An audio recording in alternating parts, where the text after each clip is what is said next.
Let's get started. I have 5:38 on my machine. This is a meeting of the Consolidated Commission on Utilities.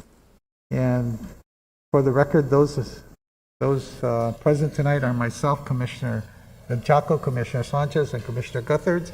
Commissioner Santos asked to be excused because he's still at his work site, doing some things that he has to do. So I said, okay. First order of business is approval of minutes. This is the minutes of November 10th, which is our evaluation minutes, and it ended on December 3rd. And I'm asking that we adopt them tonight so we can provide them to people who have asked us for FOIA requests for our minutes. But I'd like that to be adopted. So is there a motion to adopt? Okay. Second by Commissioner GPWACCU. Any further discussion? No? All those in favor signify by saying aye. Aye. Aye, opposed nay. Motion carries with 4 ayes. Okay, and the first order of business, we're going to start with GWA tonight. I believe two general managers have negotiated an agreement. Okay, it's nice when we have family friends. Okay, so Miguel, you're up. Thank you, Mr. Chair. We already went through the management report in detail at the work session. I only have a few updates based on the questions that were asked at the work session. The first is there's a handout that was updated that was handed to you regarding the number of GWA employees that will continue to telework now that we've been placed back into a relaxed level of condition of readiness. So we have about 16 employees who will continue to telework for various reasons, either because of space constraints in the facility or for increased risk of the employees, and so our full workforce is pretty much back to work. Back to work. Okay. Commissioner Sanchez, do you have a question? Yeah, Miguel, thanks for the information. Question. Since we're not sure when this is going to end, the COVID crisis, right? How long are these 16, and you're not going to be able to fix buildings or reconfigure spaces.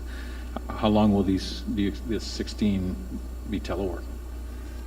Well, I don't... Indefinitely? I don't know the answer to that question, but in some cases, I think especially with compliance and safety, they're rotating, but the number of people that are rotating in and then spending some time at home is... okay, so like in this case, 8, some are coming to work, you're just rotating the 8 that are teleworking because the space they work in is limited to so many bodies. That's correct. And to protect everybody and their bodies. The majority of them for compliance and safety, I believe, are in that situation. 1 or 2, because of their underlying health conditions, are teleworking until it's safe for them to come. And like for the others, you only have 4, 2, 1, 1. Like in engineering, the 2 people, are they rotating in and out as well? No, they're health condition related. Oh, so this is a snapshot in time that as of today, only these people are teleworking.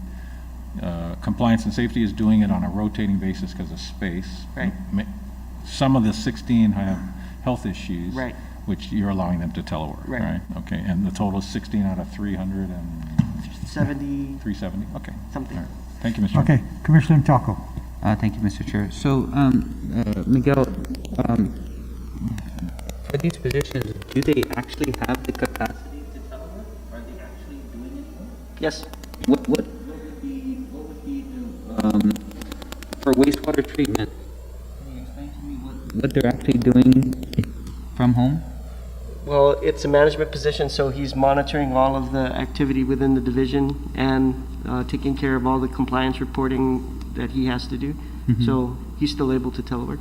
Okay, and this person or these people are not doing anything else that would constitute a similar activity of coming to work and social distancing? Like they're not going to the grocery stores, they're not going out to eat, they're just staying home? Pretty much, sir, yeah. I mean, the people that have asked to stay home because of medical conditions are taking it very seriously, and their age is also a consideration. So, you know, their social activity is, as far as I know, has been curtailed because of those concerns.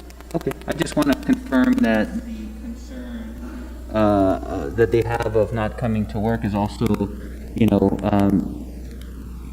limiting all their other activities, and they're not going out to shop, to go to the grocery store. Someone's doing that for them, or because those are just as risky activities as coming to work and doing the same social distancing.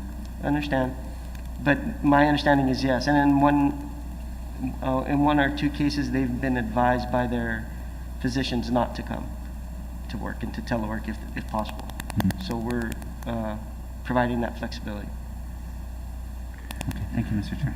But just for clarity, these people, they have the computers they need, they're all connected to their jobs, and they are actually doing their jobs. That's correct. Okay.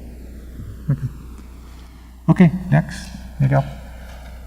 Moving on for the questions regarding pre-COVID production and whether we've seen a corresponding decrease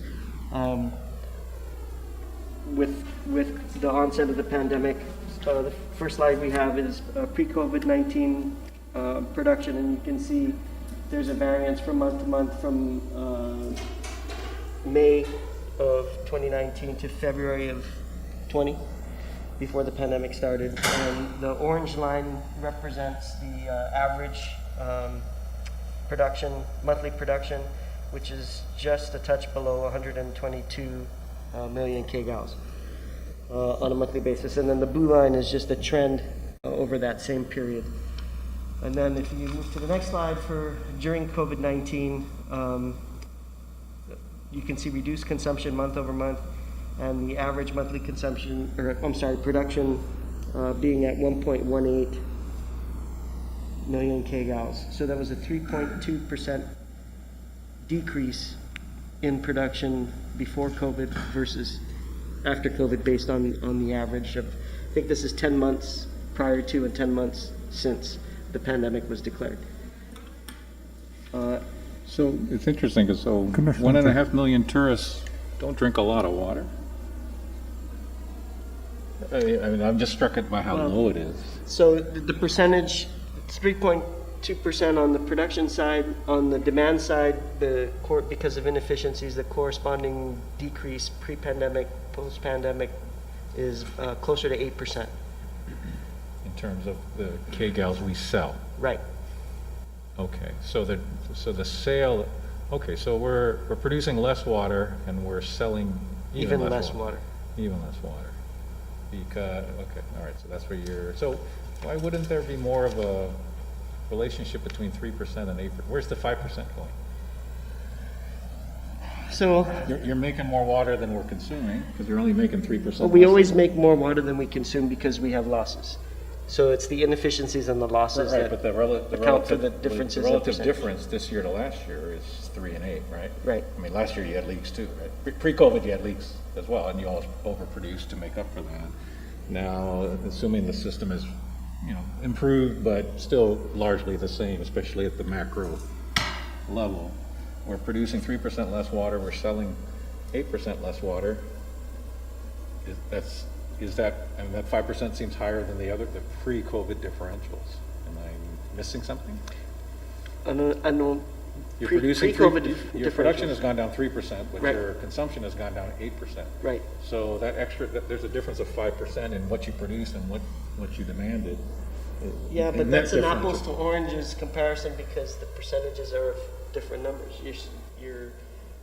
We're doing production, right? Production in kgals Right. versus demand kgals. Right, but pre-COVID, you produced this much water. Now you're producing 3% less. Pre-COVID, your demand was up 8%. Now it's 8% lower. But your production didn't go down 8%. So if you were still overproducing to cover gaps, it would seem that you would produce roughly this. If you're consuming less, you would then produce less. Right? I mean, Which we are, but just not by the same levels because of the inefficiencies in the system. So that 5% is, that's your way, I mean, so that 5% is just dissipating, being sort of, that differential is dissipating, right? Because of leaks. Or other losses, right? Yeah. I mean, I'm assuming that GWA isn't using any more water than it was using pre-COVID. You know, we use water for operations, right? No, that's a correct assumption.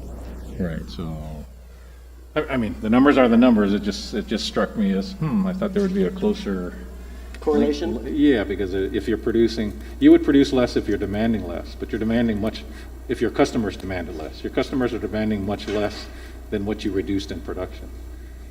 Right, in theory, you should be reducing production 8% if demand is down 8%, but we're only reducing production 3%. No, that wouldn't be the case because the percentages can't match squarely because the demand is always less than the production. Right. That's Right. because we have the losses. Right, but So you that- can't, that you ratio- won't, if did that there's ratio- an 8% decline in demand, you won't see an 8% decline in production. Okay, I'll talk with you offline on that one. I mean, it just seems, I mean, there's always a relationship between your demand and your production, right? So I think the important thing is that the trending is the same, True. right? True. We would be more concerned if there was a decline in the demand and an increase in production. So that Or you'd be concerned if I'd there was, probably be fired if that was the case. or But- we'd be concerned if there was a 20% drop in demand and only a 3% drop in production. We're going, why are we calling for more water than we're selling, right? I mean, that's more of my concern than anything, right? I mean, 3 and 8, okay, I'll live with it. You and I can chat about it, but I was just struck by the fact that I would think there'd be a closer parallel to the. If less customers are asking for water, why aren't we producing less, right? So, anyway, I'll chat with you offline on that. I don't want to delay the meeting. So, Go ahead.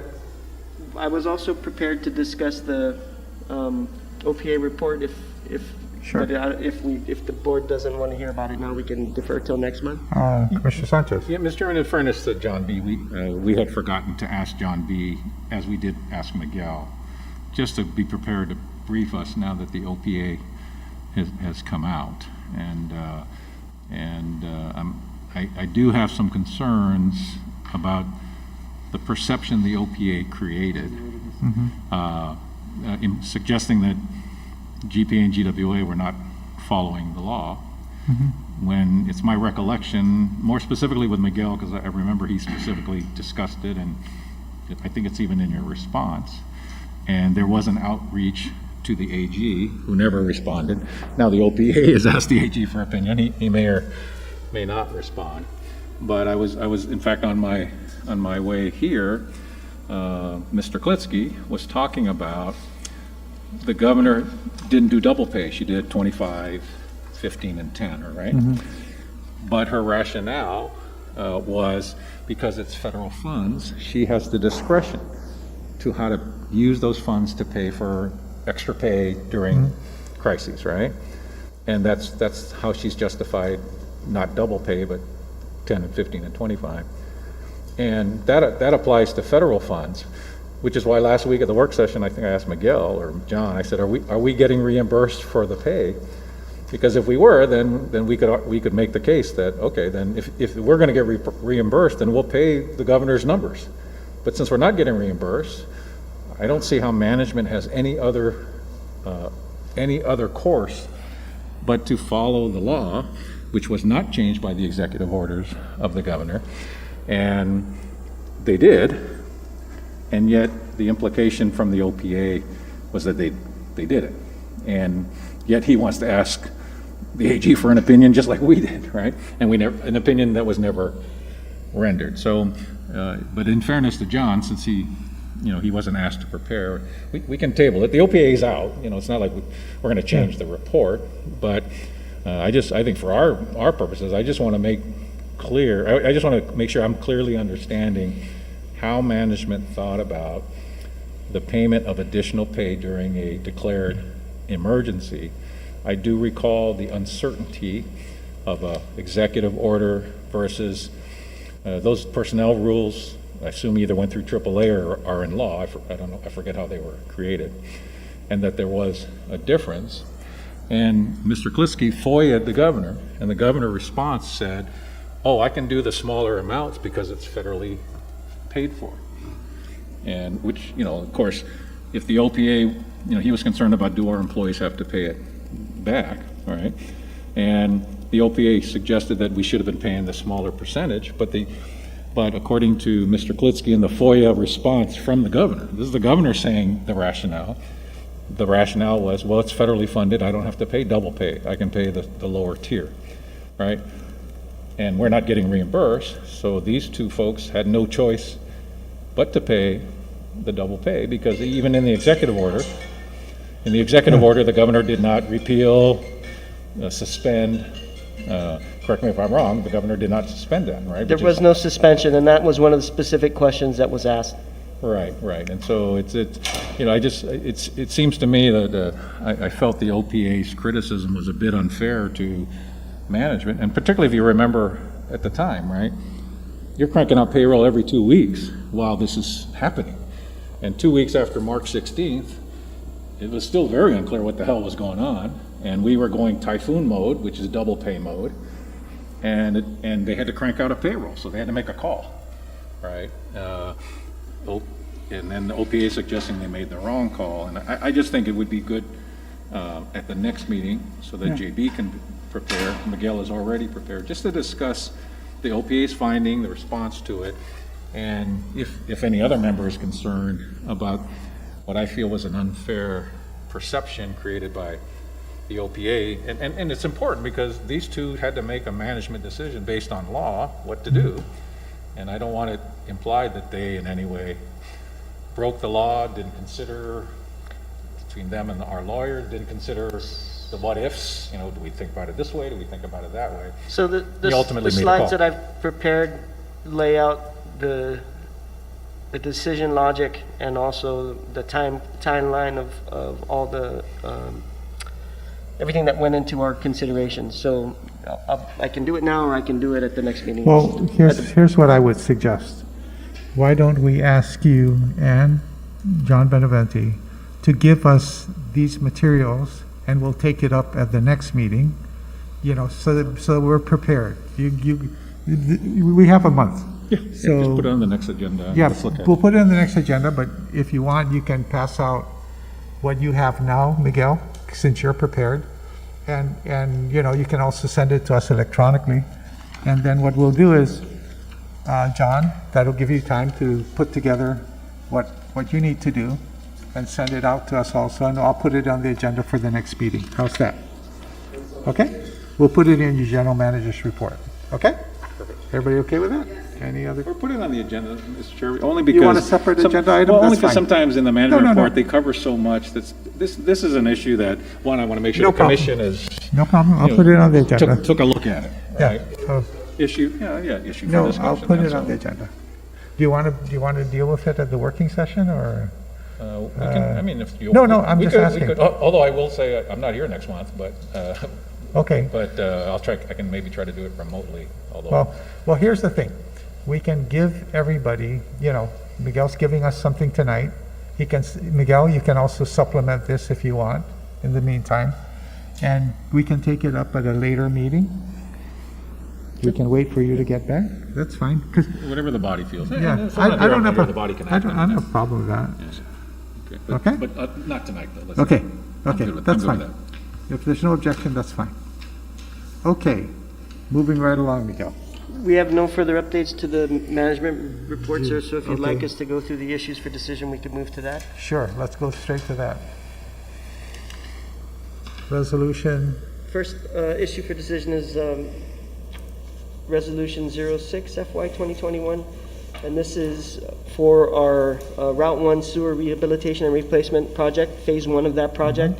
We are seeking authorization for change order number 5. This change order is necessary for additional time and compensation for bypass pumping, other unforeseen obstructions encountered during the construction to include buried existing utilities.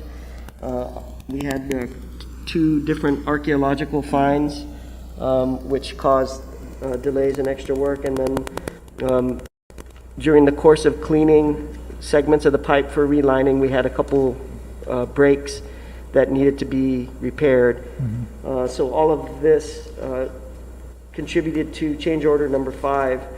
When the project was originally authorized by the CCU Resolution 44 FY 2018, that authorized amount was $6.9 million, which included $6.27 million for the bid plus the standard contingencies of $627,000. Change order number 5, if approved, will exceed the authorized funding amount by about $20,000. So we're seeking approval to increase the total funding amount to $6.9 million, which will give us the $20,000 we need to process this final change order for this project. It will increase the project by 205 calendar days, and based on the current approved schedule, the estimated completion will be in March of 2021, and the change order will be paid through SRF grant funds. Okay. We discussed this at the work session. Are there any further questions? This will, just for clarity, this will complete this first phase of the project that's going to go all the way to the Ganya wastewater treatment plant. So there's going to be a second phase coming down the road, right? That's correct. Okay. Just want to make sure everybody's aware. Commissioner Sanchez. Thank you, Mr. Chairman. Mr. Chairman, I move to approve Resolution 06 FY 2021 to approving the change order number 5 to the contract for the Asin Adelup Agatnia Route 1 sewer rehab and replacement phase 1. Okay, is there a second? I second the motion. Second the motion. Any further discussion? All those in favor signify by saying aye. Aye. Judy? Aye. Okay.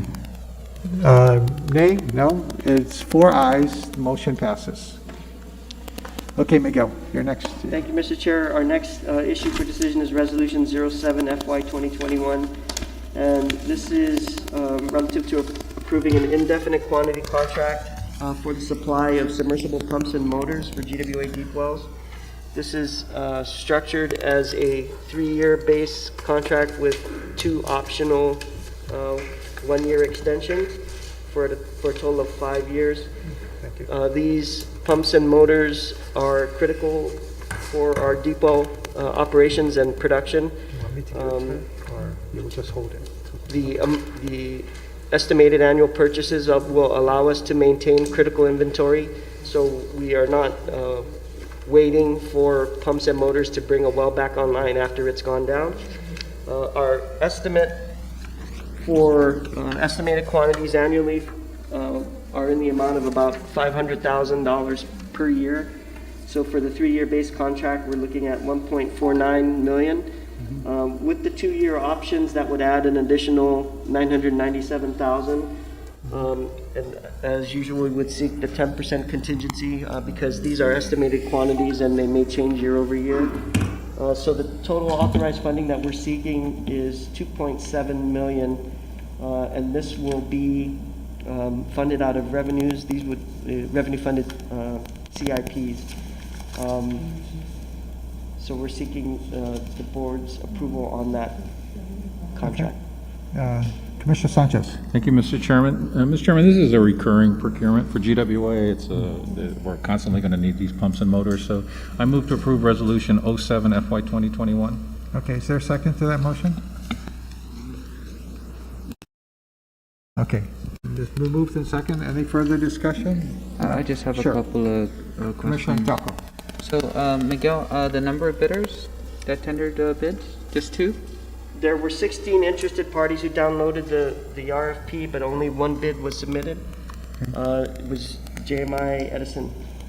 Oh, so Frontier Supply that's listed in, did not submit a proposal?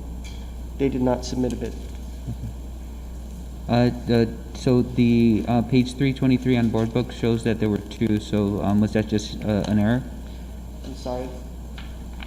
Shows that Frontier Supply is submitted? On page 323, at the top of the page, it says of the 16 2 submitted proposals.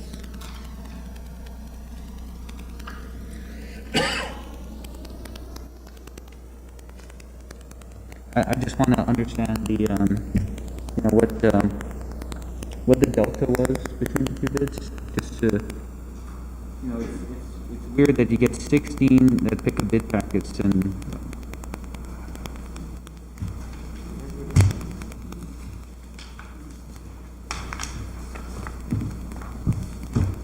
Sorry, Commissioner, just bear with me for a second. yeah, no issue. Take No, your go ahead, time. take your time. And just so, while we're waiting, the only line of questioning I have is, what do we need to do to reach out to our vendors to get them, and this is on both utility side, right? We want to make sure that we are submitting the RFPs timely, that we're answering the questions timely, that we're giving every vendor an opportunity to successfully submit a bid so we can get the most competitive, and that's where I'm going with the line of questioning, is it's making sure that we have every vendor out there competing for this business and we're getting the best possible price for the ratepayers. So, sorry, in answer to your first question, you're correct. There were two bids that were submitted. The summary sheet has an error. That should be 2. So, Frontier Supply did submit a bid. So out of the 16, only 2 submitted, and of the 2 that submitted, what percentage delta were they off in the bid? Was it close? Was it a big disparity? I'll have to get back to you on the magnitude of the disparity, but obviously the JMI bid was lower for the monos. Right. Typically, as happens, there are for the different bid items, there are always some that are higher even for the winning bidder, some line items, but it's an all or nothing bid. So, in general, based on the estimated quantities, that's how we tabulate the bids. And in this instance, even though some unit costs may have been lower for one vendor, the total package is what was the basis for the award. Okay, so just provide it to the commissioners. Yeah. I'll The provide that. difference. In answer to your question about maximizing competition, we have actually made, since I've been here, a change to the specifications, and we've opened up competition on it by allowing for more than just a name brand. When I first got here, the procurement was for a specific name brand in order to maintain Uniformity. consistency in the parts and inventory and all of that, and compatibility between pumps and motors. We revised the specifications to ensure that there was compatibility and eliminated the name brand only. And so we encouraged all other vendors to submit alternatives. And in smaller procurements, we have received other manufacturers' products and put them into service, and found that there was no adverse impact to our operations by using different brands.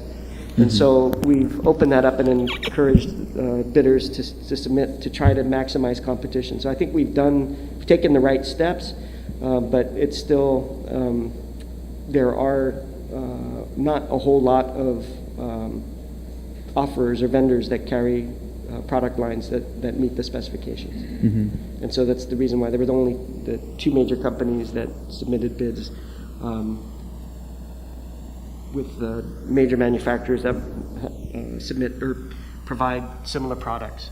Okay, and as far as a bid timeline, there was sufficient time given to the vendors to, do the necessary, research and pricing.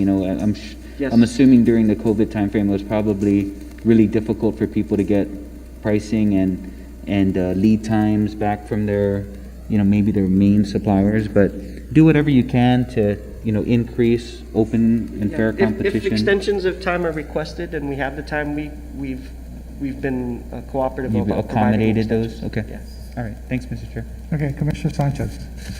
Miguel, and maybe even John, in your experience, is it useful to, here you have actually 16 people now, right? From your experience, do we do post-procurement, after the award, just kind of inquiries as to why we had so many expressed interest but only 2 submit a bid? Is there something we do internally to contact these 16 and say, just curious why you didn't bid? Is there something we can do better, whether it's timeline or product mix, or, you know, just finding out why you had some interest, you had a lot of initial interest.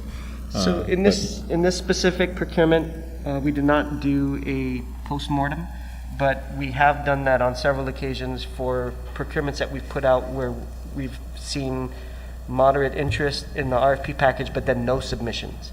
And so then we've gone back and said, why didn't you submit? What do we need to do? What do we need to change to make this procurement something that you would be able to, whether it's the bond, you know, the amount of the bonding, or you know, the product description, or the manner in which it's provided in terms of quantity or anything else. So we have done that, and when we get feedback, we have effected some changes in order to make it more competitive. We did that. We did that to give you an example. We've been trying to do this IDIQ for pavement restoration. So we've done postmortems on that. We've done postmortems on a couple of the construction projects, and I think even on the latest one was, we had a deep well rehab project that we got no bidders, and it turns out that everybody is busy on military work. So, but and I can appreciate if you have so many downloads or initial interest, and you have 0. Although 16 to 2 isn't much different than 8 to zip. And this is a recurring purchase. You're always going to be buying and submersible pumps. I'm just curious to encourage the competition, you know, whether this type of procurement merits a postmortem, just to ask the other 14, why did you take a look but not turn in? And is there something we're not aware of that is preventing you from turning in a bid? Because you surely had enough interest. So another thing to keep in mind is just to temper the 16 number, because with every procurement you'll get guys that register just to pick up the materials, but they're not even a bona fide vendor here. We get a lot of downloads where they don't even provide a true email address. It's just so that they can download the package. So there's some of that, but in this instance, if there are credible vendors that haven't submitted, we can certainly go back and ask them why. It's, only in this case because it's a recurring purchase, and you had 2 bids. And I'm with you. Yeah, some of that 16 is just going to tell you exactly what you said. Hey, I just picked up the packet. You're not interested in those. You're interested in the ones that said, yeah, I have the widget, but I chose not to bid it because, maybe we could look at that. And especially on recurring ones, right? And do you offer a debrief to those unsuccessful bidders? If they ask for it, we do.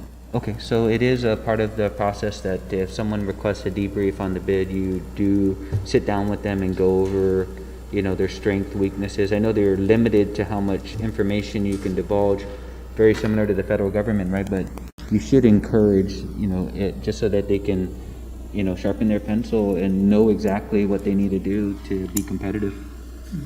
That's it, Mr. Chair. Okay.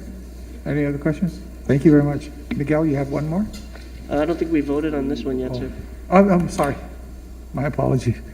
Any further discussion? None? All those in favor signify by saying aye. Aye. Opposed? Motion carries 4 aye votes. I'm sorry. I got lost in the discussion. Yeah. We have one more resolution, and that's 08 FY 2021, and I'll ask the AGMA to present on this. Thank you, Miguel. The resolution 08 FY 2021 officially creates an employee recognition program. So while over the years we have unofficially been recognizing the employees, this actually creates a program and approves the use of the FY 2021 budget to put that program into effect. The Human Resources Department will be responsible for assembling a committee to run that program, and the managers will be responsible for all the planning, organizing, and running of the events associated with the program. For this calendar year, I'll be the executive sponsor working with the group to do the program, and the budget request is for up to $30,000 subject to the availability of funding, and the events are listed in Appendix A. So we'd ask the commission to look favorably on this, and so we can implement this for this calendar year. Okay. Actually, I was thinking about this, and this actually falls within your purview of how much you can put out. I don't know. We just wanted to put it before the board because we didn't include it in the original. Okay, use more information. Okay, no, it's good. It's good. It's transparency, openness. So that's fine. I have no questions. Anybody have any questions? Yeah, just Sure. a couple. Commissioner So Chaco. would this be a net increase in your budget, or will you find space within the budget for this? Meaning that, you know, No increase in budgeted levels. If we, as it's running now, if we do better than we're projected to do, then we might have the ability to do something, but we're not going to ask for an increase. okay. Let's see. So the other question is, okay, Appendix A. So Appendix A, it lists the following for the proposed budget, right? Retirement recognition, employee service recognition. These are things you don't already do? Correct. These are programs that we would implement as part of this project. I mean, some of these things we do, but not as part of an official employee recognition program. Okay, and so the And it's- funding comes from where? If you already do it, just Balutan, if people donate stuff? No, we have an employee recognition line item that would be used. Right now, Commissioner, it's, you know, it really depends on the, it really depends on the motivation and the individual department. Since the CFO's been on board, she's done a great job, and I've had to present certificates, and I get invited to eat when they throw something. I don't even do that, and the girls at the front are ready to revolt. Okay. I think I can add to this. I think you're beginning to formalize a process that GPA has done better at, because they have annual recognition and it's been kind of my experience, because I've gone and talked to some of these. When it comes to GWA, it's kind of been haphazard. Yeah, sometimes they remember it, sometimes they don't remember it. So I'm glad you're doing this. You're formalizing this, making sure it's part of the employee package. Okay. Yeah, I have no No questions. Is there a motion on this? Anybody move yet? So move. Is there a second? Second, Commissioner Sanchez. Any further discussion? None? All those in favor signify by saying aye. Aye, opposed, nay. Motion carries. Are you done, Miguel? Yes, That sir. it? Okay. Thank you very much. We move to GPA and Mr. Benventi. Thank you very much. Thank you, Mr. Chairman. If we may go to the issues for decision first, Mr. Chair, and then there were some questions that were asked on the resolutions, and we have that at this time. Okay. Joyce? That's all right. The presentation. Just one moment, Mr. Chair.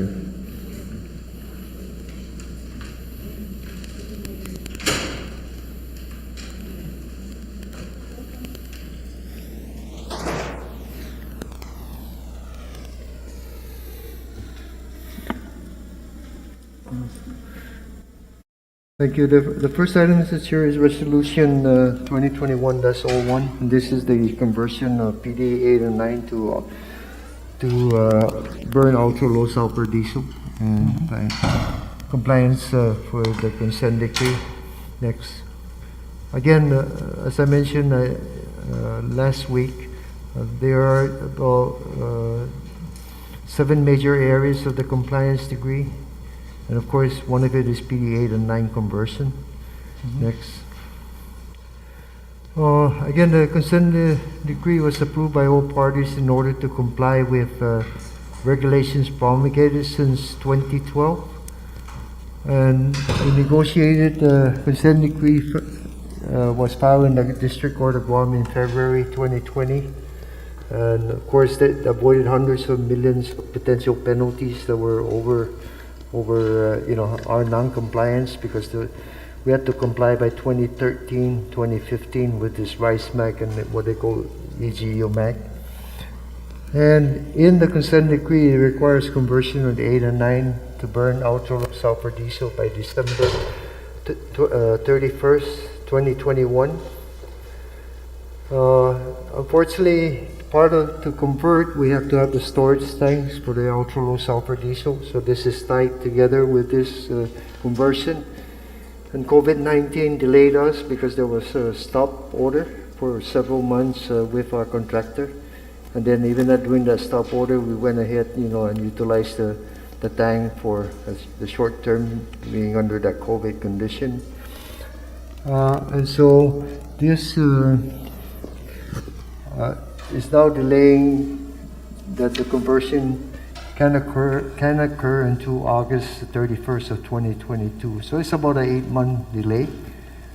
The conversion achieves compliance with new US EPA regulation effective, of course, with the rice magnesium, but also the April 2023 SIP, what they call SIP, National Air Quality Standard Regulations.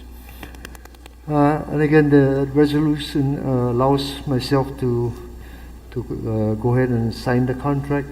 We're still trying to confirm whether I need PUC approval based on the fact that they have agreed with the consent decree, and that's in there, does it require. So we're gonna, after this, I have to double check. Next. So again, the prime contractor is MEC, subcontractor is BWSC, and actually there are 3 major engine manufacturers that could potentially have done this. We were only able to get BWSC to bid on this. 14.141 million, 14 and a half months. So the way it works now is that the tanks will be done, the first tank will be done in May of this year. May 2022. The second tank, because the first tank, it will be done this year, but we're going to fill it with low sulfur fuel, and then clean the second tank, which will be filled with ultra low sulfur diesel. So that's why I got thrown off there. But so May 2022, that will be available. By July 1st, we will have a contract before then, fuel up the tank, and the conversion could be on the line before August 31st.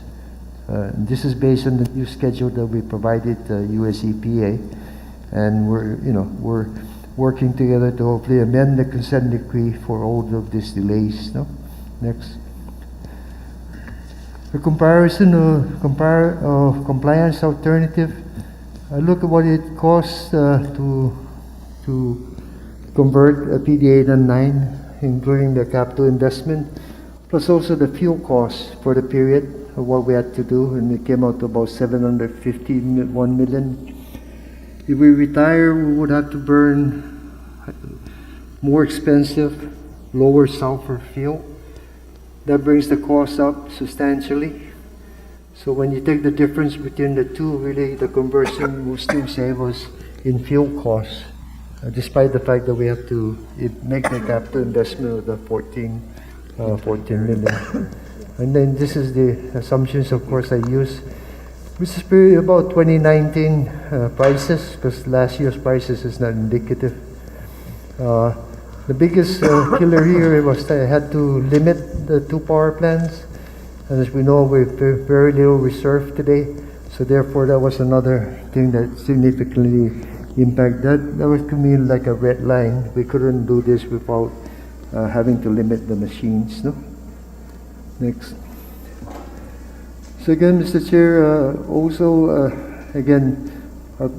I'm requesting for approval to contract with MEC for 14.14 million completion within 15 months, 14 and a half to 15 months, which brings us right in line with the new with the new schedule we provided the US EPA. Next, there is again, we did provide a breakdown. There were several questions that commissioners asked last week, and we asked our council to answer those. And I think we did we provide the copy? Yeah. Yeah. Did we provide a copy to them? Yeah, please, to the commissioners. So again, those are,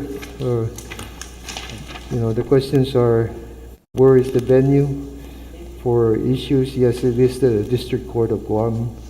The other questions are, again, I can't really say it as well as what is written by our legal counsel from in San Francisco that works with Graham on this eventual all the negotiations we do with US EPA. That's Mr. Matt, Attorney Matt Morrison. And all of them. So I can provide a couple minutes or something, Mr. Chair, for everybody just to read through this and then I'll open to other questions. Well, go ahead, Commissioner Sanchez. John, just Go first. Thank you for all this, and thank you for following up. If we don't convert MEC 8 and 9, then we would not be able to operate it after 2022? Or 2020, right, we won't be able to operate it at all? Actually, the December 2021 is the dateline with all the change to the consent decree, which is kind of what we're working on. Right, but the conversion you mentioned here. But the conversion now is not going to happen to August 22. 2021. Right, so if we didn't convert, then you're most likely into penalties, and again. But would you be able to operate MEC 8 and 9 without the correct fuel? You'd have to turn it off? Again, I don't have that answer. However, the red line is by the 2023 date, April 2023. That's the red line I got from US EPA. But the red line means they'll either penalize us or tell you to turn it off? Well, the red line means if we can't meet it, then they'll be into court or other things even before that, I would think. I'm sorry, there'd be other what? They most likely will not agree, agree with us on the changes that we're trying to make to the consent decree, which includes again the amendments due to the power plant, And again, part of it is that we already have agreed to convert the units. And again, we came back later to try and ask them so that we can see based on the conditions at the time. But in all of these discussions, there was that SIP implementation of April 2023 that came in, which then pushed them, make sure that we don't, that we can comply with that. So where I'm coming, the alternatives you're seeing is the way to comply with that. So where I'm coming from, and correct me if I'm wrong, right now you need PD 8 and 9, MEC 8 and 9, because we don't have Cabras 3 and 4. And to replace that lost capacity, we would be running generators that burn less fuel efficient. Will be load shedding. And so you've got two issues. You've got a reliability issue, and you have a fuel cost issue. That's right. I mean, that's what I'm taking, like you're showing the $51 million difference. There's the fuel difference is actually $65 million, is actually, to save $51 million, if I read that one right, to save $51 million, if we spend $14 million, we save $51 million, that's right?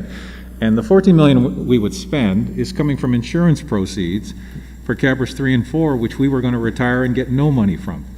So as we discussed at the work session, the benefit to the ratepayer is that when we lost Cabras 3 and 4, and we had never expected to get any money from it, we were just going to retire it because it was old and wasn't as good as we needed it to be. But when we lost 3 and 4, then reliability became a key issue. And obviously we still have MEC 8 and 9 to help us with current reliability. But if we don't do the conversion, if I'm hearing you right, then that's what my question really is, if I'm hearing you right, if we don't do the conversion, we're subject to fines, or they would tell us to turn it off, I imagine. Well, and then if they tell us to turn it off, we've got a huge reliability. And then we would turn on generators that burn $51 million, $65 million more in fuel. I Am I would, doing that right? thinking a little bit more about it, I would think that they will let us operate, but then they will push us to make, to operate, they will push us to that $5,100 million additional cost. Right, right. So if I understand your your thinking is by investing 14 million in MEC 8 and 9, PD 8, Unit 8 and 9 now, GPA owned, right? As much as we would hate to invest it in a plant that we're not necessarily planning to use after Ukudu is finished, Right, the savings to the ratepayer is on the fuel side that's correct. and on the reliability side, That's correct. right? The lights would stay on as it stayed on since 2015 when we lost 3 and 4. We haven't had major system failure. We've kept the lights on. And so reliability clearly has, from a reliability point of view, the need for MEC 8 and 9 is clear. If we didn't have those units now, we'd be suffering load shedding. We couldn't meet load, right? We'd have, right? And then you're saying if we invest 14 million because US EPA is now forced to require us and many power companies to come into compliance with the emission requirements, right? And to do for MEC, for, what are we calling it now? Unit 8 and 9? PD 8 and PD 8, for PD 8 and 9, the former MEC 8 and 9. For those two generators that we're still currently using, for them to comply, you put the 14 million in, and which, on the one hand, we're sad. On the other hand, for 14 million, we save 51 million in fuel. If we don't put in the 14 million, we're going to spend 51 million more in fuel. And the source of the money for the 14 million is coming from insurance proceeds that we were able to collect because we buy insurance. When we lost 3 and 4, we were originally going to get no money for 3 and 4, and we got $120 million that we're using for ratepayer needs. And in effect, 14 million, if the ratepayer is the need to save fuel and to have reliable power, for $14 million invested in 8 and 9, we still maintain the reliability, we burn less fuel, we comply with the consent decree that has been negotiated with US EPA. And as I understand it too, the $14 million, I mean, we may find even after Ukudu, there's a need to keep PD 8 and 9 for whatever reason. We already own it. We don't have to run it if we don't need it. But my understanding is for a very small investment, you could even convert PD 8 and 9 to liquid natural gas. So now you would have Ukudu and PD 8 and 9 after Ukudu is finished for management to decide how to use, whether to shut down MEC now, 8 and 9 at that time, or to keep them up, or for, I think, for a very small amount, convert PD 8 and 9 so it can burn gas in case Ukudu goes down, or, the nice thing, it's like you having an extra car in the family, already paid for, already owned. If you don't need it, don't put gas in it, don't drive it. But if you do need it, you've already paid for it. It's just a matter of whether you want to put fuel in it and a little. Right. And in about 2 years, we'll be updating you every year, but probably in about 2 years, that decision starts to, formalize or becomes more solid as to What you want to do with it plan. afterwards. After 2 more years, we have a better idea what the machines are like, what kind of investments may be required.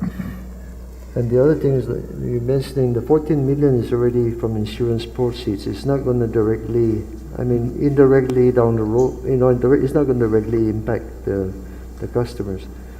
The 51 million is a direct because it's a fuel cost, and it's 51 plus the 14 if we didn't convert, so it's about 65 that will have to come from, will come from the LEAC portion versus the 14 million now is going to be from a proceed. Well, the right? 51 will come from the LEAC, and the 14 is going to come from No, but- insurance. no, But the we don't- 14, you the 14 don't isn't convert. lost to the ratepayer. No, It's- if we didn't, It's like our Christmas present had 14 million in it, and we're going to use that present. It didn't cost anybody anything, right? Other than it cost our insurance premium that we've been paying for ever since GPA was open, because you have to have insurance, right? And we took advantage. We made a prudent decision to insure, and we took advantage of that insurance, and it turned out getting us $120 million when we lost 3 and 4 that we're now putting to use on behalf of the ratepayers. These are costs that are avoided that we would have had to charge to ratepayers, that now we don't have to charge the ratepayers because we have We had 120 million, now we have 14 million. It actually was going to be used against the new generator costs, right? And unfortunately, we're now having to protect reliability and fuel savings with $14 million. Yeah, we earmarked part of that for this project, actually, so. Commissioner, Oh, thank you, Mr. Chair. Commissioner Mchako, you have a question? So, John, just to, for my own understanding then, the 14 million is what we would have spent anyway. We agreed with US EPA to convert PD 8 and 9 already. So we had already budgeted to spend the 14 million anyway, right? That's correct, But from the back- self-insurance fund. But back in June 23rd of last year, we passed Resolution 2020-14, Correct. which we asked you to pursue modification to retire it. Now, what has changed in the 6 months? Is it just the realization of the minor and major source that has come into play and the delay of the completion of Ukudu? No, I think, first of all, the resolution that you approved last year was says to retire PD 8 and 9 subject to PUC and US EPA and to offer US EPA more solar, So it's really, when you call it, that was the, I asked for that so then I can go and try to negotiate that, right? But in the process now, of course, with the two things happened. One, the delay from the of Okudu, no? And then and secondly, that brought us to the April 2023 red line, which what you call it, which we wouldn't have had to meet if we had on the Okudu plan on time.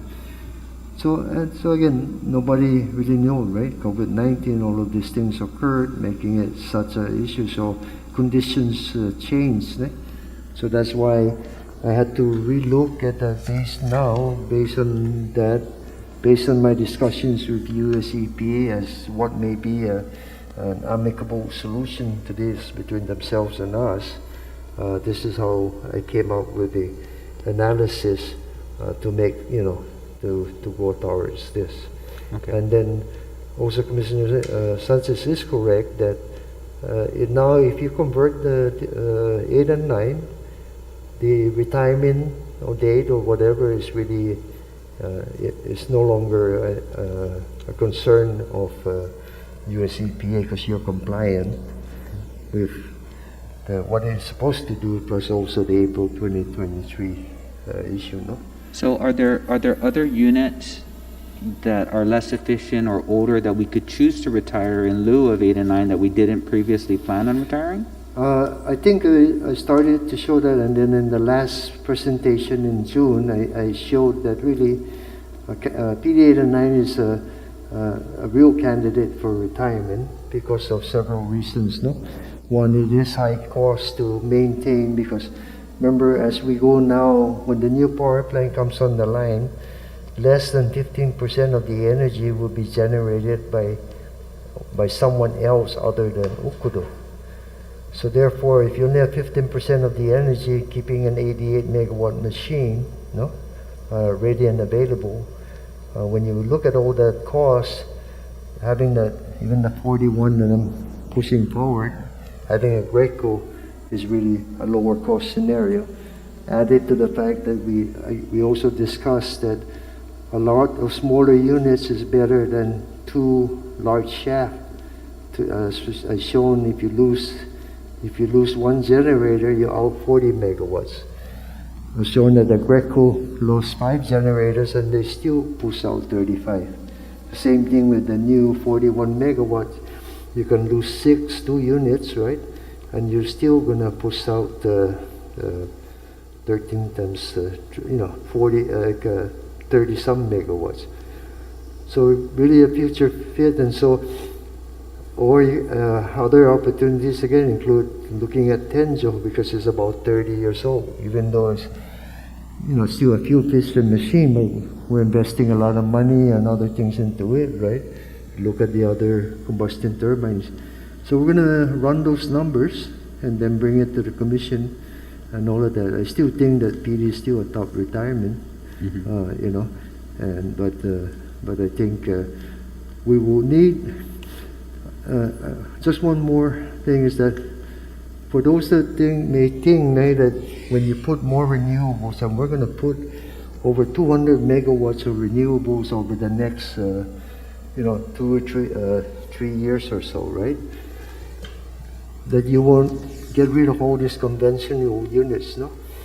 The Okudu plan is going to require a certain amount of reserve when it does its steam turbine overhaul, no?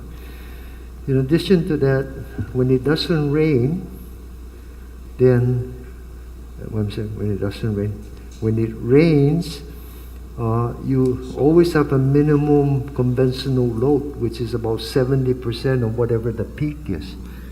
So that is the next load that you have to plan your reserves on. In addition to that, you can also look in the future of a battery, bigger battery that, okay, if it's a rainy day, you can use that battery for charge it from the generators in the low peak hour and use that more for your reserve. So there's a lot of opportunities coming up to be able to retire more of these units because again, they're almost 30 years old today, no? So again, this is why again in the next amendment, that's why I negotiated for utilizing those diesels to try and renew the fleet at a really at a savings really to the ratepayers. No? And then the other question I had is regarding the alternative that you have up here with the Marple, but that also decreases the amount you can run that unit, right? You have to decrease, so it's not going to produce its max capacity. No. And that's because of the emissions again? That's correct. So you use a more expensive, lower sulfur fuel, but you still have to decrease its production because of the emissions. That's correct. And then for Cabras 1 and 2, this takes care of PD. For Cabras 1 and 2, being a steam plant and being the one that we really have to run all the way to the end to burn out all this RFO and then retire it, then get to just ultra low sulfur diesel from Okudu. We're projecting, and the modeling says, and we're having EPA and our modeler confirm and make sure we're on the same page. 2% sulfur content. So we're going to have to blend the low sulfur fuel that we're using today. Blend it based on our schedule that we provided US EPA. Again, based on the tank kit storage, you can just put fuel in one day and the other day use it right in the tanks. By December 2022, and so that's a higher cost fuel, no? And then plus the ultra low sulfur. And that's what you see in the presentation on the ECA before the power plant, we will go up to about 14.9 cents a kilowatt hour. Then the following year, when the power plant starts coming down, you go down to like 12. Then it goes down to 10 kilowatt hours 10 cents per kilowatt hour. Burning ultra low sulfur diesel. And the decision is made down the road to go to natural gas. That will go down to about 8 cents a kilowatt hour.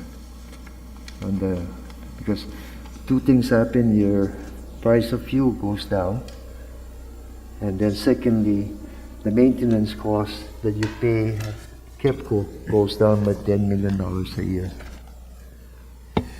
So that's the two solutions to meet the April 2023. And one is converting, and then the other is burning 0.2% sulfur beginning about December 31st, 2022. That will bring us into 23 and early 24. The new power plant comes on the land. All good discussion. I think it points to a sound decision for our ratepayers.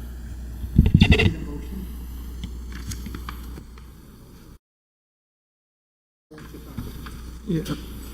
Mr. Chair, I move to approve Resolution 2021-01 relative to authorizing GPA to convert PD8 and 9 slow-speed diesel units to burn ultra-low sulfur diesel fuel. So, Mr. Chair, it seems that, if I understand John correctly, we're using $14 million in insurance proceeds that were unanticipated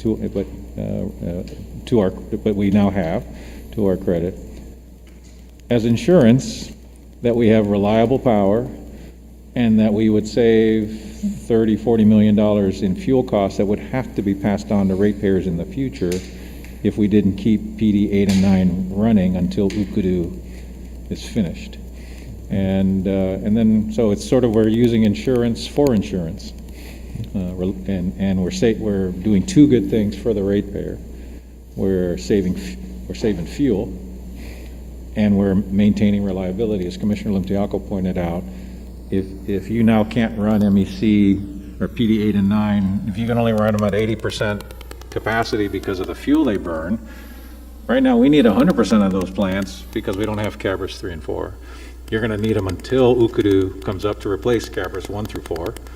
And to me, and we're using money we're using insurance proceeds that no one anticipated in 2015, but is really benefiting ratepayers now in 2021. And then we end up with a generator we already own, similar to what Ukudu will be 25 years from now. If we can hit 100% renewables and you don't need it, don't put any gas in it, don't run it, right? Just maintain it. But if you need it, then you run it. And sort of MEC is sort of that same opportunity of taking something we already own. And we don't pay debt service. We don't. All we do is pay to keep it available. We have to keep it available till Ukudu is done, and we have to burn the different fuel because of US EPA. But spending the $14 million allows us to save the $50 million in fuel. So there's a net savings to ratepayers of about $37 million, being paid for by $14 million that came from insurance proceeds. It didn't come from ratepayers. We didn't have to raise the rate for the ratepayer. We already have that money. It's like we have an extra savings account. We talk about cash reserves. We talk about the insurance fund. All that cash is around to protect our ratepayers in case we need cash, like a typhoon. We're taking a windfall, in here. We won the lottery. We won $120 million for our ratepayers when 3 and 4 failed. Right now, we're taking those lottery proceeds. We're not taking our regular paycheck. We're not taking a savings account from somewhere else. We're taking this lottery winning and taking $14 million out of it to invest in a plant we already own, to be able to use it to comply with U.S. EPA and clean air regulations, burning a cleaner fuel, and yet maintaining system reliability until Ukudu is finished. And what happens if Ukudu is delayed? You're definitely going to want to keep PD 8 and 9 around. So it's a flexibility issue. It's an insurance issue to ensure less fuel use and reliable, available power to meet the demand. Okay. If there's no further discussion, all those in favor signify by saying aye. Aye. Opposed, nay. Motion carries 4 ayes. Thank you, Commissioners. Thank you, Mr. Chair. The next item is Resolution 2021-02. And this is to authorize the GM to amend the ECA with KEPCO as I mentioned in the work session, for various reasons, delay from COVID-19, permitting, other difficulties, challenges with putting the new plan together.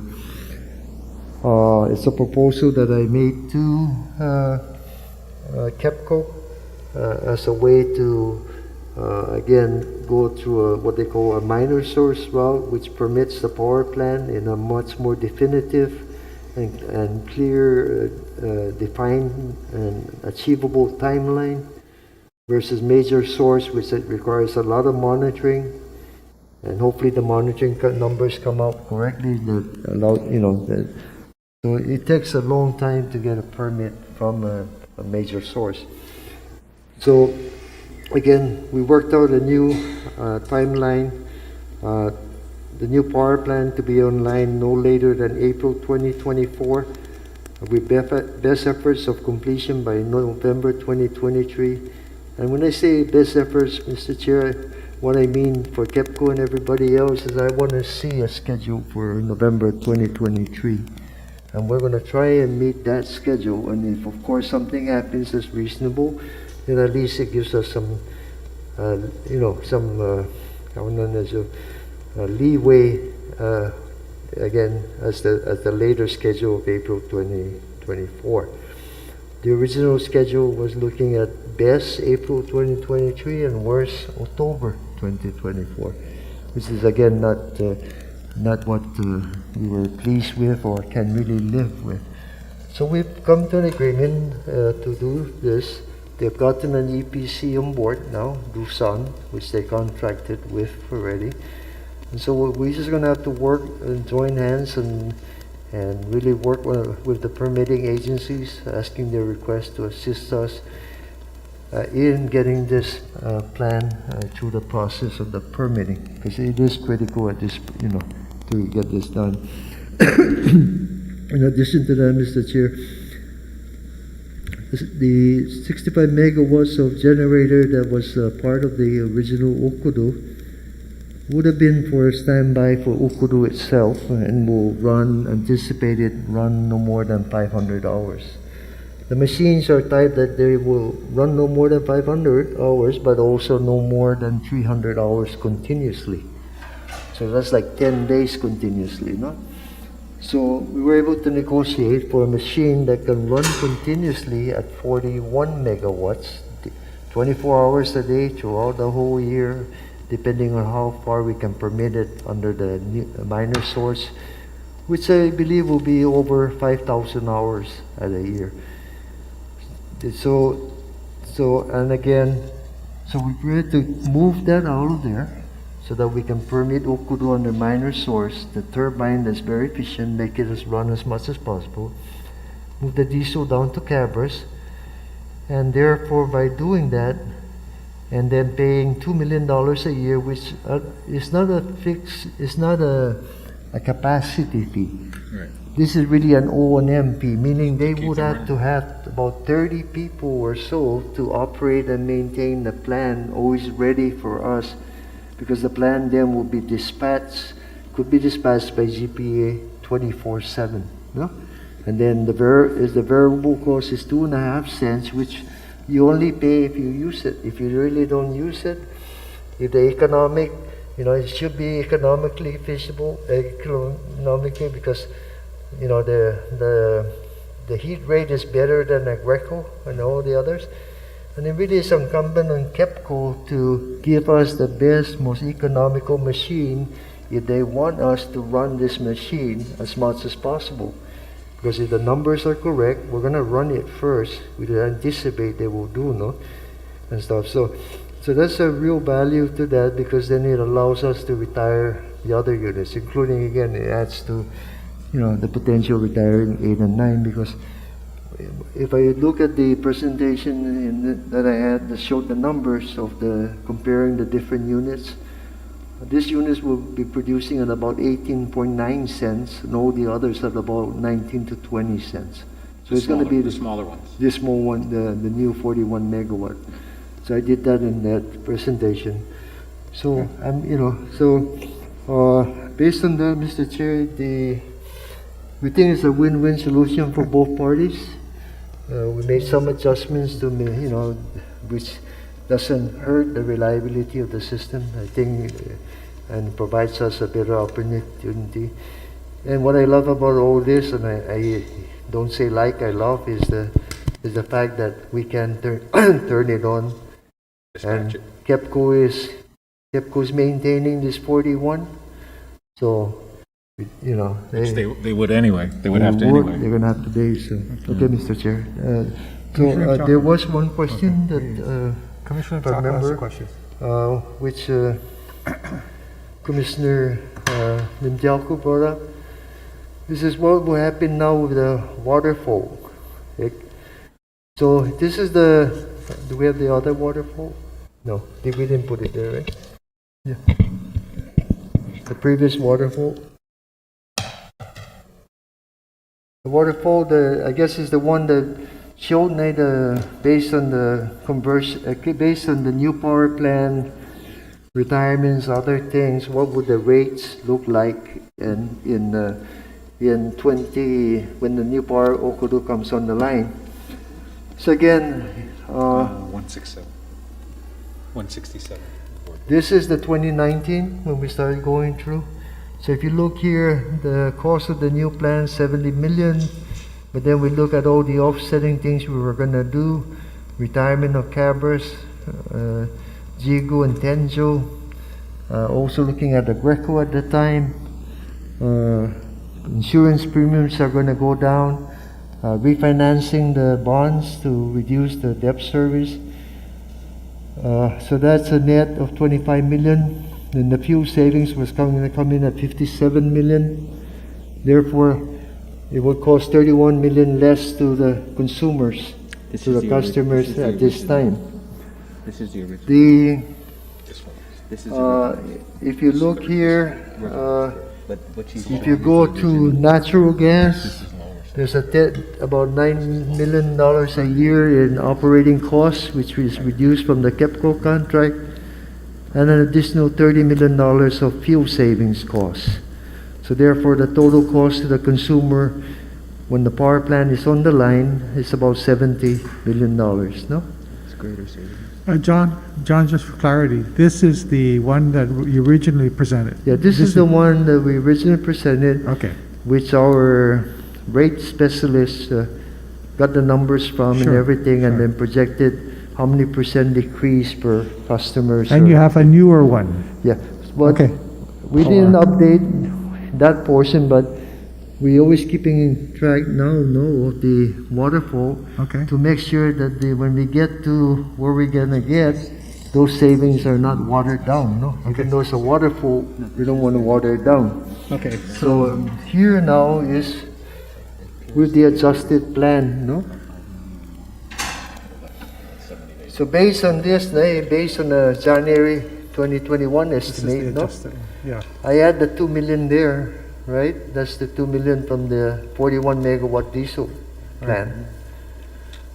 Then you go through the process. This basically remains the same, no?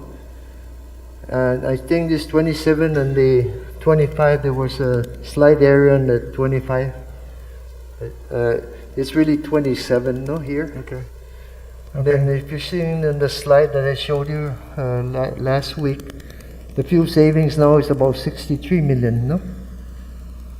And then, again, if you look at LNG, and this fuel savings of 63 million is based on $80 a barrel oil. If you go natural gas, it's really going to be the equivalent of $60 a barrel. Therefore, you have another $36 million of savings if you did go to, and again, that's still in the future to be decided, right? So therefore, your total savings is up to about 81 million This is annually. annually. But this is after you go to LNG, right? Yeah, that's right. Yeah, 81 on 19 LNG and 36 at ULSD. 36 on ULSD, yes. no. At least that's what you're showing. No, the fuels, it's Oh, yeah. 9. The net new gen plus 36 on ultra low sulfur diesel Yeah. and 81 on LNG. Now, if you notice here, PD809 is still here. All we did was reduce the annual cost and made it a PMC. So here's where this thing will be this decision here of who gets retired and everything is looked at on a regular basis. And as we move forward towards the end of the new power plant, then that decision starts to be made, no? And this is where I'm saying, if you look here, that's a $7 million annual, no? I'm using 10 million in reality. After we reduce some of the other costs, it could be about 7. I'm conservative here. Then Okay. And that will be a wild card again, no? So again, but then the CCU and the PUCO decide that at that point in time. Sure. Okay, are there any questions? So Commissioner that's Commissioner the- Machado. JV, can you go over when did the solicitation require the 65 megawatts of standby generators, or was that just the proposal by KEPCO? That's the proposal of the BICAPCO. So it wasn't on a requirement of the solicitation. No, the requirement is to 180 plus or minus 10%, no? Base load. Base load. I had minimum of 50, I think that's pure, 50% thermal efficiency. We didn't want a machine that, so to attain that, some of them had to go to a bigger machine, right? But in a bigger machine, you require more reserves, right? In case it goes down, you have to keep machines available. So to avoid being penalized by that, they added additional, and they added it in the form of a battery, 25 megawatt, which is going to continue, will still be installed, so that if the unit trips, or you need some reserve, Or renewables. the battery is recharged, gives you that extra 25 megawatts, right? Plus the 65 megawatts. So that's so all I did now is, okay, the 65 megawatts for 300 hours and 500, it's got some value, but it's not really, there's a bigger picture value, né? That's why I get better machines that can run more, longer, and better efficiency. 41 megawatts is the trade-off there. So there's a drop in capacity from 65 to 41, but that is offset by the type of generators that is being proposed in the modification? That's correct. And that you can run them for more than 500 hours? That's right. You can run continuously, 24/7, up to what is permitted by the air permit. So what they take is they take the characteristics of the machine, the burning of ultra low sulfur diesel. They see how many SO2 is going to throw out in the whole year. It's got to not be above the what they call minor source of 100 tons. And how many hours is that? And that's the amount. So And then Greco itself is permitted for about 5,000 hours a year. Okay. And then And the so- relocation of the units from Ukudu down to Cabras allows KEPCO to pursue the minor source permit as opposed to a major source. Now, is it just the relocation of those generators, or is it also the reduced capacity? Or the type? During the steam overhaul, it's a 23-day period, once every 4 years. We have to reduce the capacity factor on the performance standards, no? And so that will, for that year, we're looking at about 65%. When I look at my projections already saying that, that's about the amount of energy we need. But then you can run now the 41, no, for that additional kilowatt hours. Because again, if we look at the 2024 amount of energy that we require, it's 97 million, which is still very small. Plus the fact that 23 days, it's a 60 versus 75% capacity that we can absorb with the other machines, most especially the more efficient one. Mm-hmm. So I didn't see that as a what do you call it, an issue reliability wise, or so therefore that if we didn't do that, they couldn't make the performance standard once every 4 years. And the performance standard wasn't that valuable to us as it is to do this other thing. So that's kind of how we did it, because it is costing them more money to relocate, and they're going to put the power plant, sited everything, constructed everything in the site. All we have to do is tie it in to the transmission and everything. Okay.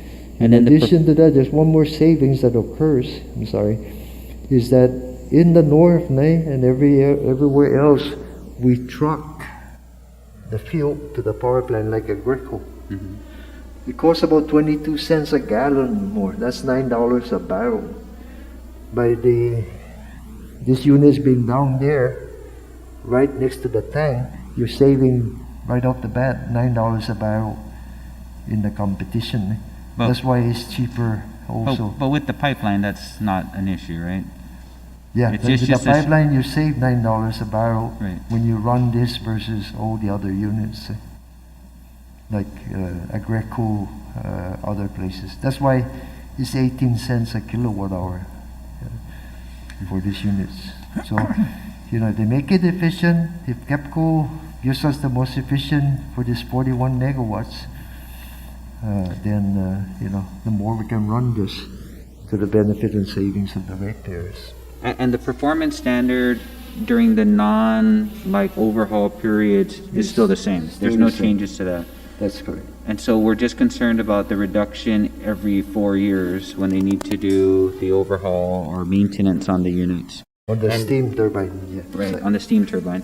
And then that becomes less and less of an issue for us as more renewables come on, That's correct. because then we have enough, we're okay with that performance standard even because we have other renewables generating power. What I see ahead is, again, the first step is this NG full load shifting, the 40 to 50 megawatts. What I see now is that is going to start shaving more peaks and stuff. So therefore, when you do the overhaul, and I'll be working with them to get this overhaul done around January and February, when the load is really low. Therefore, they have much less of an impact on the system so possible. No? So all this combination is really gonna, allows us a lot of flexibility because the renewables are having more and more batteries. I'm sorry. Okay, One more go question. ahead. Okay, and then JB, during the working session, we talked about your attempts to secure some of the performance bond ahead of the financial close to make sure that KEPCO has some, kind of skin in the game and that they're moving towards, quickly, right, to meet the COD obligations. Is there any update on that? That's correct. In my August proposal to them, I put in there $40 million to pay all of the $78 million of the performance bond. Unfortunately, that's one very difficult thing for them to be able to do. It requires a lot of approvals, different types of things. And again, because KEPCO is also like a government entity, so not being unfamiliar with that, we wanted some kind of assurance that will show us that they are moving forward. Because the last thing I wanted them to do is walk away from this contract. No, it's really just not.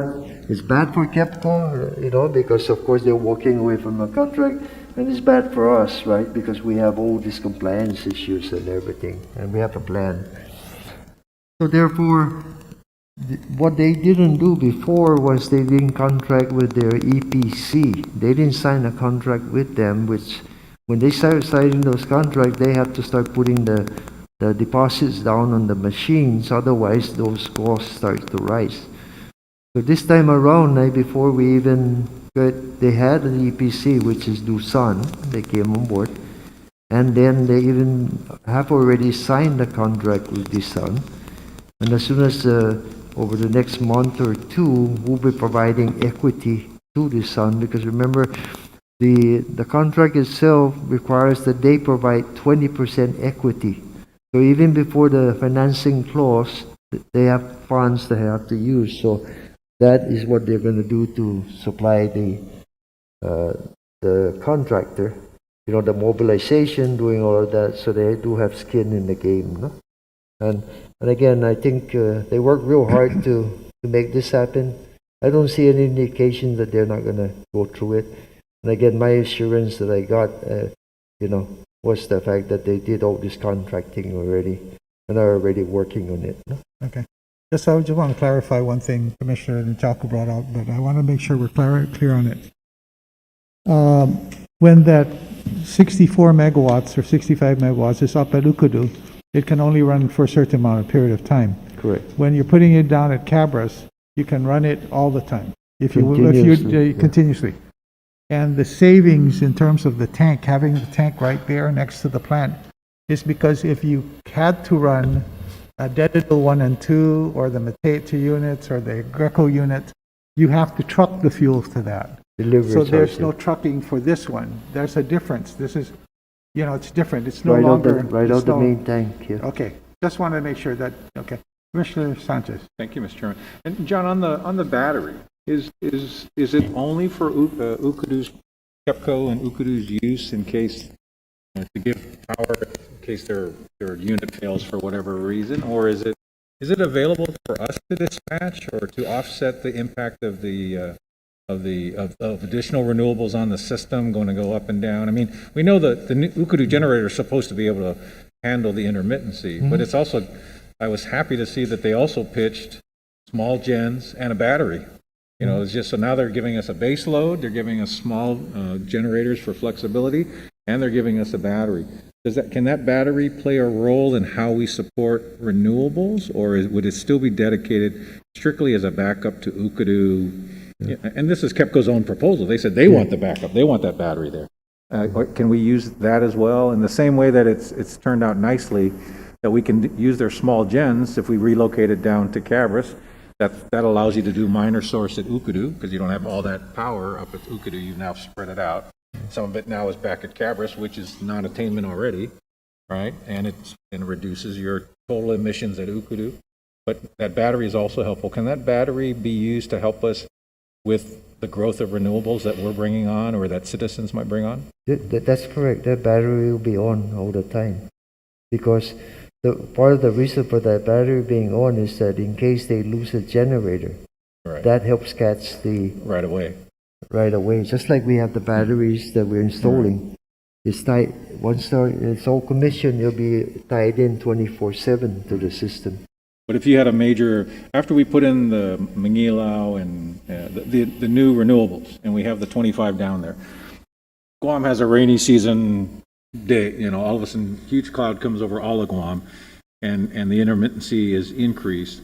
That battery can help offset That's that correct. intermittency, just like all the other batteries. That's correct.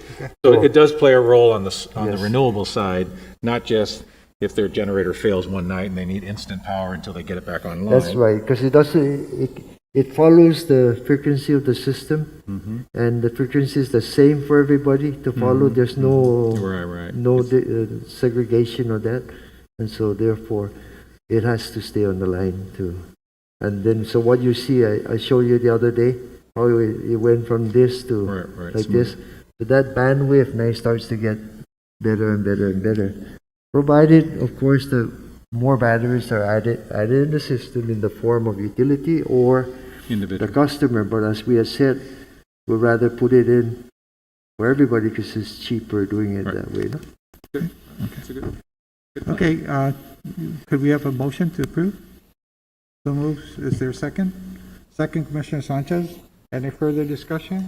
None? All those in favor signify by saying aye. Aye. Aye, opposed, nay. Motion carries with 4 ayes.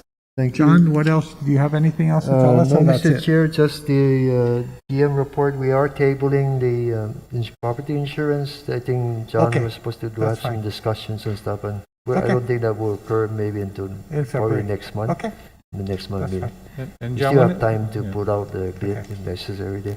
and then when is the PUC meeting? PUC meeting is this Thursday, and I think what's on the agenda are two things, the LEAC, and secondly is the condominium rates. So that's on this Thursday. Thank you. And so we'll be presenting also there, helping, assisting Fred. Okay. Unless you want anything else on the GM report, Mr. Chair, or No, anybody, I think. is there anything else, commissioners, that we want to hear from our people, or Commissioner Chaco? go live date on the battery? I know that we went through testing. What are we projected to go live? This is the It's, Mong Mong and the it's live. It's live in test mode or full mode? They're running it like several hours a day, and in fact, more even through the night now. So various times, so they're testing all the different modes, no? And so, in fact, I have dispatchers now telling me when it's on, because I see the frequency nice, I know when it's on, but I want to know every hour whether it's on or not on. So I'm tracking it now. So here's what I think I showed this last week, right? If you recall, this is on December 31st in Agana, only Agana, not. So the impact of the intermittency from Talafopo is in this system frequency here. So when here's when the battery wasn't. Here's when the battery was running, and here is when it wasn't. Okay, so you can see the bandwidth cut down substantially. See here, this is 60 cycles, no? The trip points are here, right around here, 59 something. So if this line, for some reason, because of generator loss, comes down here, that's when the load shedding begins to stabilize the system and avoid a blackout, no? So you see what happens when we have the battery on. It eliminates that. So if anything happened, the line will probably come down here or so, but not down all the way to here. See? Yeah. But are we in full operational mode yet, or are we still testing? They're on the line, and they're adjusting, they're tuning and everything. So that's with Agana, here's Talafopo. This is just for the Talafopo. Here, as you can see, this is the power being generated. Here's how it's coming out to the system. Smooth. Up and down, which means that you have to adjust your generator up and down, but but you don't have these big issues. So do we have enough data yet then to determine the before and after on the impact on the intermittent load shedding? We are preparing that, but we have again. This is still January, right? We're still running it through here. February, we're going to be running it more consistently, 24/7. And I think it'll be commissioned in February. And I told EPA actually March 31st to be fully commissioned. And then beyond that, there'll still be fine tuning over the year, right? But then you're going to start seeing this. To give you an idea in time wise, there's a lot of people that have the radio, like the electric clock. Yep. Frequency. Under this type of scenario, the difference in a day is almost close to 3 minutes. So in 10 days, your clock is off 30 minutes. This one is like 15 seconds at the most in the day.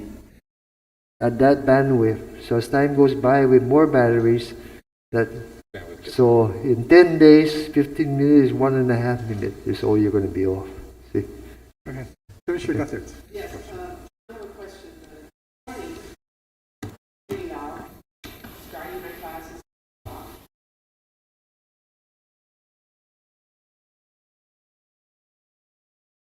All of a sudden, 8 or 9 students dropped out. It was that they didn't have power went out. No, around the GCC area. Frequently in the last month or so, I've seen power outages. GOG, GCC area. So I don't understand why. So it depends, do you remember? Starting with line failure, primary line failure. The plant failed, and so they had to Okay. look at the other Yeah. How long Yeah. were they out? Did we know? How long?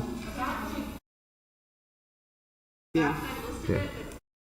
off because that's where the line failure was located, and it took about an hour to repair. Yeah, that's about what it was. Okay. But I'm just wondering, because I frequently see it, this has been going on for years, where the power goes out for maybe 15 minutes at the condos along the road to GW. It's always that area. And I'm just confused. Are they short They're short, about 15 minutes. They're part of the, we have, these outages that are occurring from the load shedding to avoid a system blackout. Because the blackout will be 4 hours minimum, no? But they always seem to yeah. go out in the same place. Yes, because they all on the same line, and what happens is that we have to take so many feeders out. So when we take a breaker out, it's all of Manilo, that area, this area. Another part of Manilo may be here, right? Then every 10 outages, we rotate it to another They pick on somebody else. until we That's get. the question I have, John. Yeah. Actually, to really pick on someone else, because I'm telling you, it's going on. In my area, it's going on very frequently. In the last 3 or 4 weeks, we've had like 6 or 7 of them. It could be your turn, because in Harmon Industrial Park, our turn was November, December. Yeah, every So 10. they rotate. If the 10 happens within 1 month, then we're moving out to another group of 10. Okay. So All right. I'm sorry for now. All I can say That's is why we're that- putting in the battery. Yeah. I have to do a makeup class now. Yeah. Okay. Okay, and just Commissioner Sanchez, one quick yes. question. Can you go back to the slide before? John, educate me a little bit. You know, we have 2,100 individual solar customers connected to the GPA grid. And right now they use the grid in effect as a battery, right? Right now they're getting power from us, we're their battery, right? If they were off the grid, they would have to get a battery like we get a battery. Is it a correct analogy to use this chart that says right now that the 2,100 customers, their energy profile when they use solar without connecting to us, right? Looks like the slide on the right. Looks like the right side of that slide. It's very up and down. But because they're connected to GPA and GPA acts as a battery, their actual power frequency looks more like the side on the left, right? But they get GPA for free. If they had to go buy a battery, it wouldn't be free, right? So this is sort of to me, this also represents the value we give to 2,100 solar customers that tie onto us to become their battery, so that their power doesn't look like the right side of the slide. It looks like the left side of the slide, right? But right now, they don't pay GPA to be the battery. If they went and had to buy a battery, it wouldn't be free. The solar provider would not give them a free battery. So this is this whole debate that, again, apparently we're going to have to deal with the legislature, where a certain senator wants us to continue to give 2,100 people free reliability on the left, so that they don't have to go buy a battery to deal with what they have on the right. Is that That's a right. comparable? Am I That's thinking? correct. And what you see here now is only Agania on. So Talapopo is not on. So this is the combination of everybody, no? So when you saw Talapopo, so there'll be one more process where we have Talapopo on and we have Agania on, and then you can see how much is the impact. What's called, this frequency band will probably come down a little bit, but then it'll still be there. If you didn't have all this intermittency, what you're going to see is a line that just, Yeah, you don't smooth. have this, you're just going to have a line that's, up and down a little bit, but it's consistent and you can control it. At that point, you control it by using what they call automatic generation control. A computer controls all the different machines. We can't do that today because our machines even say, I want 10 megawatts on my own time, because they're not made for this type of scenario. For intermittency. But once the new power plant comes on, the batteries are on and everything, automatic generation control now will smoothen this, And then you're going to have a smooth system. And the new battery that Commissioner Limtiaco was talking about is going to help smooth out our That's right. renewables. This is right? going to get smoother a little bit when we turn on Talapopo and Agania at the same time. Because that was the original plan, 40 megawatts in Agania. But we had to divert to take care of that renewable that no one expected will be doing like this. No? Okay. So because this is as we talk about how you bring on renewables reliably, affordably, and responsibly, You know, this whole role of batteries is critical. But 2,100 of our customers that are connected to us, I'm going to assume, I could be wrong, but 98%, 95% don't have the battery. We're their battery. But right now, with full net metering, they get us for free. Other ratepayers pay for the grid. They don't pay for the grid. They get it for free. And yet this is the benefit, right? If they wanted to be 100% free of GPA, they can generate their own energy, but they'd have to go buy a battery. And that battery would not be free. If they connect to GPA under the current net metering, the battery is free to them, and it's paid for by 48,000 other ratepayers who use the grid and don't get that for free, and we charge them for it. But under the current net metering, these 2,100 get it at the cost and the expense of the other 45,000 ratepayers. And it's that issue that the PUC has already ordered us to do a study, an impact study. We're in the middle of that, because everyone recognizes that this isn't fair to other ratepayers that don't have solar but pay for the grid, to give free grid, free battery to 2,100 people just because they have solar. If they're going to use the grid for reliability, they should help pay for it. And that's an ongoing rate case and analysis and study that the PUC has already ordered at 10% penetration, as opposed to 20% penetration. Right, and so we're already well on our way, and sometime later this year, we should start to see the results of those. Yes, of that actually, we're analysis. having a conference call this month, right, with our consultant? Yes, we do have follow-up calls. They're looking at our feeders, so they're doing the analysis right now. Yeah. So we have two consultants. We have our rate consultants looking at it. We also have the grid analysts, Landis and Gear. Yeah. They will be also doing the studies on the. Yeah, so this year we will get that done, and we're right now at the 25 point something, no? So I think, that's exactly our point. Let the PUC, deal with, Do the study. like they have said, we're gonna look at it now on, so we're gonna, put effort to complete that. Okay, Mr. Chair, that's all I have for today. Is there anything else? Nope. Motion to adjourn? Someone second? Meeting's adjourned. Okay, thank you, Commissioners. Okay.